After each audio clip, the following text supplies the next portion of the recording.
आज का शुभ पंचांग कार्तिक मासे शुक्ल पक्षे प्रतिपदा शनिवार विक्रम संवत 2081 तदनुसार 2 नवंबर 2024। आज प्रतिपदा रात्रि को लगभग 8:30 बजे तक की है। तत्पश्चात द्वितीया। आज का विशेष दिन गोवर्धन पूजा, धृत कीड़ा, इष्टि, गुजराती नया साल, विंचुड़ो, अन्नकूट, त्रिपुष्कर योग। सूर्य राशि तुला, चंद्र राशि तुला, दिशा शूल पूर्व, अग्निवास आकाश, नक्षत्र वैशाखा, ब्रह्म मुहूर्त 5:03 से 5:55, राहु काल का समय प्रातः 9 बजे से लेकर 10:30 बजे तक रहेगा। अभिजीत मुहूर्त लगभग 12 बजे से लेकर 12:50। कल भाई दूज, चंद्र दर्शन। 5 नवंबर को विनायक चतुर्थी, नगुला चौथी, ये तेलुगु त्योहार है। 6 नवंबर को लाभ पंचमी, 7 नवंबर को छठ पूजा, 9 नवंबर को गोपाष्टमी, 10 नवंबर रविवार को अक्षय नवमी, 11 नवंबर सोमवार को कंस वध भीष्म पुंचक प्रारंभ। सियावर राम, जय जय राम, मेरे प्रभु राम, जय जय राम। जय श्री राम। मैं ईशु हरवानी, हनुमानगढ़ टाउन, राजस्थान से रोज आपको गंगा दर्शन लाइव दिखाता हूँ, मैं पंचांग सुनाता हूँ। तत्पश्चात तत्वार्थ रामायण आपको सुनाता हूँ। तत्वार्थ रामायण में कल हमने काकभूषणी और गरुड़ जी का प्रसंग छोड़ा था। आज उससे आगे पीपल के वृक्ष के तले बैठकर काकभूषणी जी 3 घंटे राम जी का ध्यान करते थे। उसके उपरांत आम के वृक्ष के तले बैठकर 3 घंटे श्री सीताराम जी की मानस सेवा करते थे। मानसी सेवा में विशेष ध्यान रखना चाहिए कि मन कोई लौकिक विचार न करे, मन की धारणा निरंतर भगवान के चरणों में रहनी चाहिए। भूषणी मानसी सेवा में ठाकुर जी का श्रृंगार करते, माला अर्पण करते, सहस्त्र नाम का पाठ करते हुए तुलसी जी अर्पण करते। प्रथम 3 घंटे ध्यान, तदुपरांत 3 घंटे मानसी सेवा, इसके उपरांत 3 घंटे पाकड़ के वृक्ष के नीचे श्री राम नाम का जप करते। उसके पश्चात 3 घंटे वट वृक्ष के नीचे बैठकर राम कथा कहते थे। अनेक प्रकार के पक्षी कथा श्रवण करने को आते थे। काकभूषणी जी संपूर्ण दिन भक्ति में लीन रहते थे तथा कीर्तन, ध्यान, जप और सेवा में ही रहते थे। माया का प्रवेश उनके आश्रम में नहीं था। भक्ति में आनंद न आवे तो भक्ति छोड़नी नहीं चाहिए। भक्ति में आनंद न आवे तो यह जीव भक्ति छोड़कर विषानंद भोगने जाता है।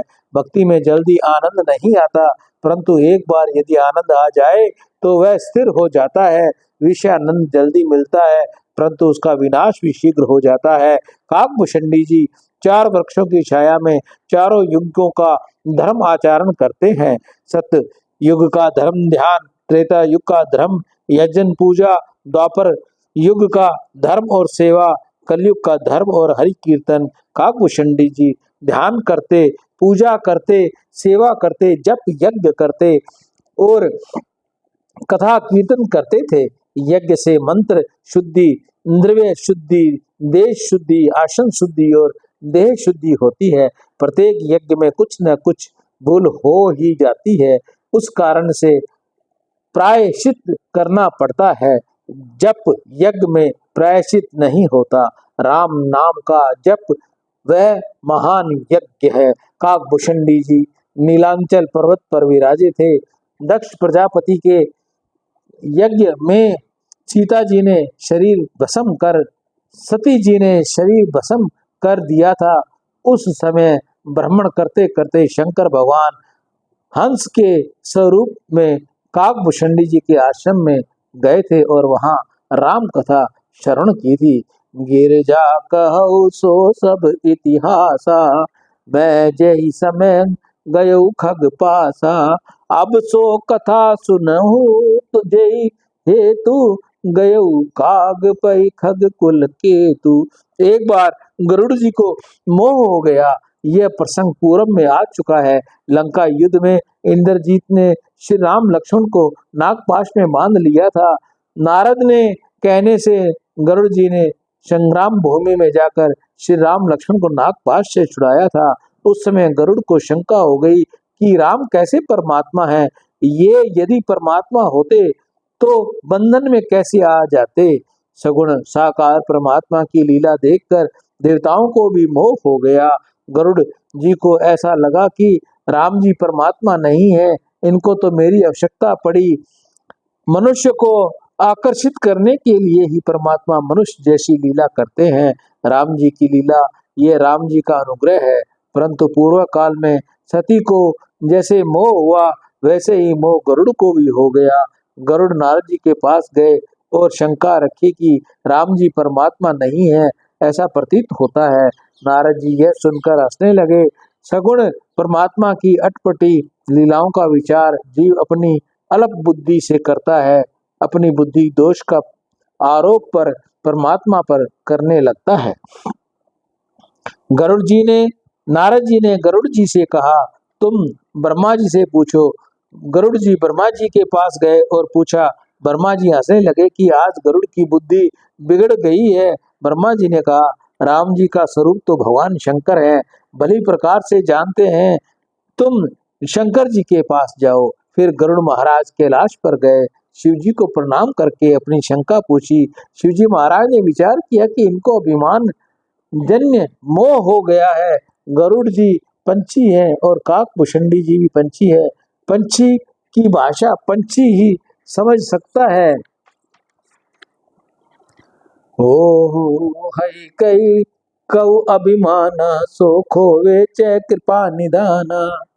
कछुते ते पुनि में नहीं राखा, समझो खग खग ही के भाषा। प्रभु माया बलवंत भवानी, जाय न मोह कवन अस ज्ञानी। इस कारण से शिव जी महाराज ने गरुड़ जी से कहा, नीलाचल पर्वत पर काकभूषणी जी महाराज राम कथा कहते हैं, तुम वहां जाओ, तुम्हारा संदेह दूर हो जाएगा।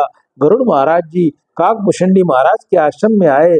आश्रम में जैसे ही प्रवेश किया, हृदय द्रवित हो गया। गरुड़ के अंदर का विश्वास हो गया कि राम जी परमात्मा ही है, मेरी ही बुद्धि बिगड़ गई थी। काकभूषणी जी महाराज के आश्रम में प्रवेश करते ही अज्ञान दूर हो गया। आश्रम ऐसा दिव्य था कि गरुड़ जी राम जी के प्रति प्रेम जग गया। गरुड़ जी के हृदय में विवेक उदित हो गए। अरे, जो राम नाम का जप करता है उसके हृदय में अज्ञान का नाश हो जाता है, तो फिर राम जी में अज्ञान किस प्रकार का हो सकता है। गरुड़ जी पक्षियों के राजा हैं। सबने गरुड़ जी का सम्मान किया। काकभूषणी ने पूछा, आपकी क्या सेवा करूं? गरुड़ जी ने हाथ जोड़कर कहा, तुम्हारे आश्रम में प्रवेश करते ही मेरा मोह दूर हो गया, राम जी ने प्रेम जग गया। मुझे अब कुछ पूछना बाकी नहीं, अब राम कथा श्रवण करनी है। ऐसी कथा कहो कि राम प्रेम बढ़े। कथा मनोरंजन होने के लिए नहीं है, कथा हंसने के लिए नहीं है। जो मनुष्य बहुत हंसता है उसका मन बिगड़ता है, जो बहुत हंसता है उसकी रोने की तैयारी हो जाती है। हास्य रस को तुच्छ माना गया है। संसार के विषयों को अरुचि आए और प्रभु में प्रेम जागे तो ही कथा सुनना सार्थक है। कथा सुनने के उपरांत तुमको परमात्मा के चरणों में जाने की इच्छा हो, पाप छोड़ने की इच्छा हो, स्वभाव सुधरने को मानने की तुमने कथा सुनी है। कथा सुनने के पश्चात नया जन्म होता है। गरुड़ जी ने कहा, मुझे रामायण की कथा सुननी है। काकभूषणी जी ने राम कथा श्रवण करवाई। तुलसीदास महाराज जी ने समाप्ति में फिर से संक्षेप में समस्त कथा श्रवण करवाई। एक ही सिद्धांत को बुद्धि में बिठाने के लिए बार बार कहना पड़ता है।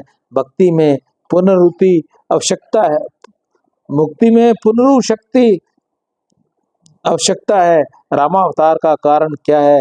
जय विजय को शाप, स्वयंभू मनु और रानी शत्रुपा को वरदान, नारद जी द्वारा दिया गया शाप, ये समस्त कारण साधारण कारण है। परमात्मा के अवतार का कारण परमात्मा की इच्छा है। परमात्मा स्वेच्छा से प्रकट होते हैं। दशरथ महाराज के पुत्र कामेष्टि यज्ञ किया, प्रसादी पायस रानियों को बांट दी, उसमें 4 बालक हुए। बालक बड़े होने लगे। वशिष्ठ जी के यहाँ विद्या अध्ययन किया। राम जी में वैराग्य जागा। वशिष्ठ जी ने उपदेश किया, नया प्रारब्ध उत्पन्न न हो उसके लिए सावधान रहने का ज्ञान दिया। मोक्ष मंदिर के 4 द्वार बदलाए। उनके उपरांत श्री राम, लक्ष्मण और श्री विश्वामित्र जी के यज्ञ का रक्षण किया। जनकपुरी में राम जी ने धनुष भंग किया। श्री सीता जी के साथ विवाह हुआ। सीता जी के साथ अयोध्या में पधारे। कुछ समय के बाद दशरथ महाराज ने राम जी के राजा अभिषेक करने की तैयारी की। मंथरा के कुसंग से कैकेयी की बुद्धि बिगड़ी। जीवन में हल्के मनुष्य का संग करना नहीं। हल्का वह है जो शरीर और इंद्रियों के सुख में ही फंसा हुआ है, जिसको पाप का भय नहीं और परमात्मा के साथ प्रेम नहीं करता। कैकेयी ने 2 वरदान मांगे, भरत को राज्य और राम को वनवास। राम जी वन में पधारे। दशरथ महाराज ने प्राण त्याग किए। भरत जी को ननिहाल से बुलाया गया। भरत जी ने आकर श्रद्धादिक विधि से भरत जी ने राज्य अस्वीकार कर दिया। राजा पुष्यशाली हो, जितेंद्रिय हो तो ही प्रजा सुखी रहती है। भरत के प्रेम का वर्णन कौन कर सकता है। चित्रकूट के पत्थर भी भरत जी के प्रेम को देखकर पिघल गए। राम जी और भरत जी का मिलन हुआ। राम जी ने पादुकाएं दी, भरत जी को राज्य करने की आज्ञा दी। भरत जी ने पादुकाएं अयोध्या की गद्दी पर पधराई। आज्ञा अनुसार 14 वर्ष तक भरत जी ने राज्यभार वहन किया। भरत जी की भक्ति अलौकिक थी। संसार का सुख जिसको नीरस लगता है, वह भक्ति कर सकता है। श्री राम नाम सुंदर है। राम जी का स्वरूप मंगलमय है। श्री राम लक्ष्मण जानकी अनेक ऋषियों को कर्तार्थ करते हुए पंचवटी पधारे। लक्ष्मण जी को राम गीता का उपदेश किया। छाया सीता को रावण उठाकर ले गया। रावण का जटायु के साथ युद्ध हुआ।